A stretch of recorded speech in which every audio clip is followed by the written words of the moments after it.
Daniel 3 presents a powerful narrative set against the backdrop of the Babylonian exile.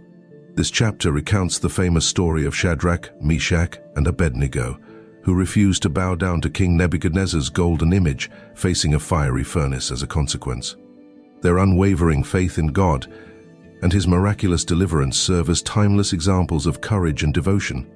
During the time of Daniel, the Babylonian Empire, led by King Nebuchadnezzar, had besieged Jerusalem, leading to the first wave of Jewish captives being taken to Babylon in 605 BC.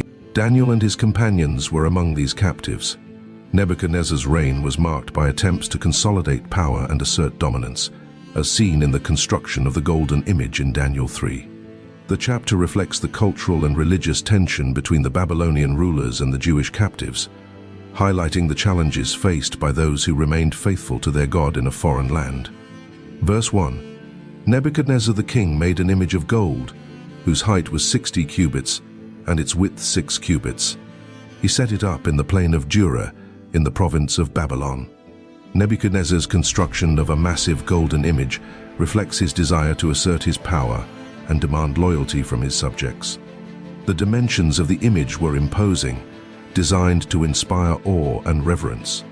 In today's measurement, that statue would have been 90 feet high and 9 feet wide. Verse 2. Then Nebuchadnezzar the king sent to gather together the satraps, the deputies and the governors, the judges, the treasurers, the counselors, the sheriffs, and all the rulers of the provinces, to come to the dedication of the image which Nebuchadnezzar the king had set up.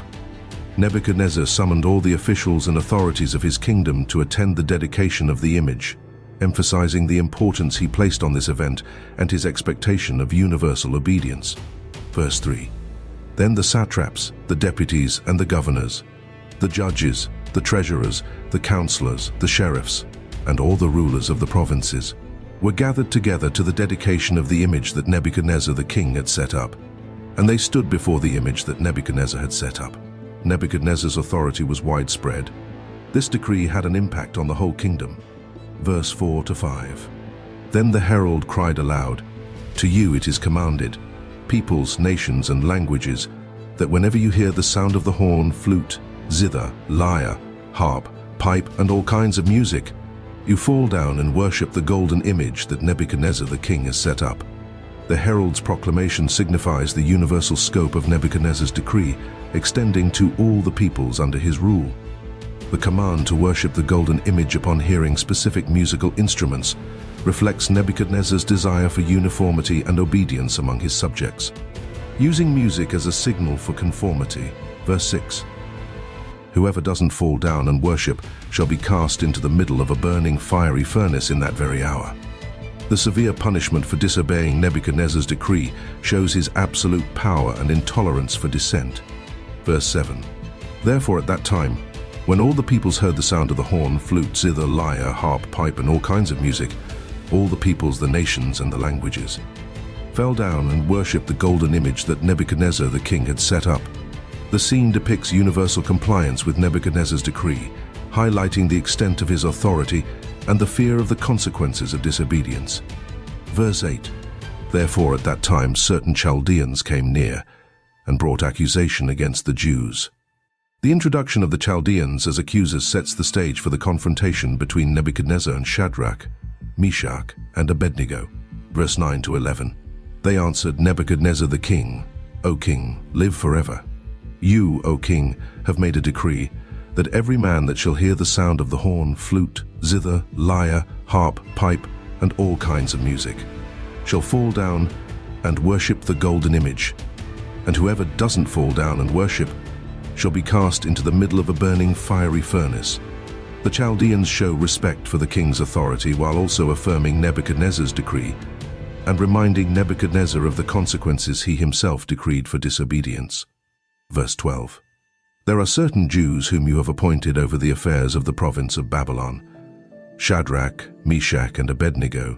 These men, O king, have not respected you.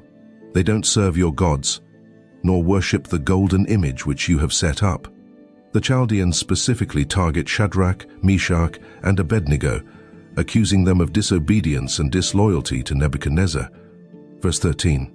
Then Nebuchadnezzar in rage and fury commanded that Shadrach, Meshach, and Abednego be brought. Then they brought these men before the king. Nebuchadnezzar's anger is provoked by the accusation against Shadrach, Meshach, and Abednego, leading to their summons before him. Verse 14. Nebuchadnezzar answered them, "Is it on purpose, Shadrach, Meshach, and Abednego, that you don't serve my God, nor worship the golden image which I have set up?" Nebuchadnezzar confronts Shadrach, Meshach, and Abednego, giving them an opportunity to explain their actions. Verse 15.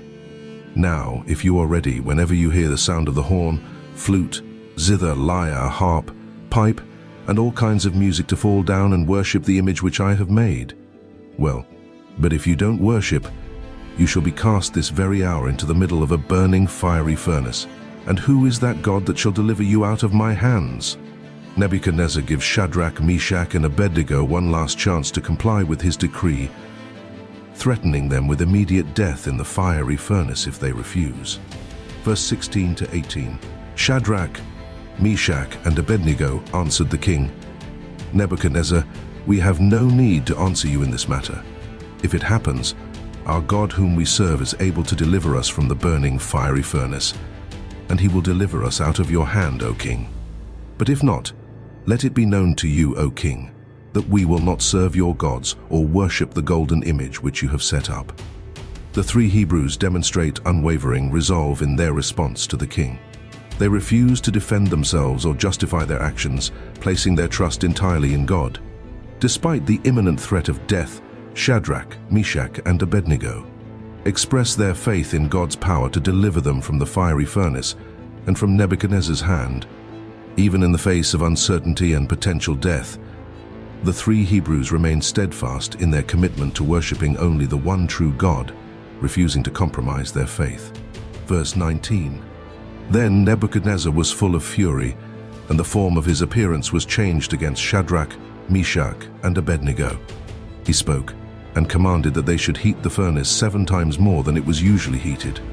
Nebuchadnezzar's anger intensifies in response to Shadrach, Meshach, and Abednego's refusal to comply with his command. He orders the furnace to be heated to an extreme degree, intending to make an example of them. Verse 20. He commanded certain mighty men who were in his army to bind Shadrach, Meshach, and Abednego, and to cast them into the burning fiery furnace. Nebuchadnezzar's command is carried out without hesitation. Shadrach, Meshach, and Abednego are bound and thrown into the fiery furnace by the king's soldiers. Verse 21. Then these men were bound in their pants, their tunics, and their mantles, and their other garments, and were cast into the middle of the burning fiery furnace. The three Hebrews, fully clothed, are cast into the furnace, their fate seemingly sealed by Nebuchadnezzar's decree. Verse 22. Therefore, because the king's commandment was urgent, and the furnace exceeding hot, the flame of the fire killed those men who took up Shadrach, Meshach, and Abednego.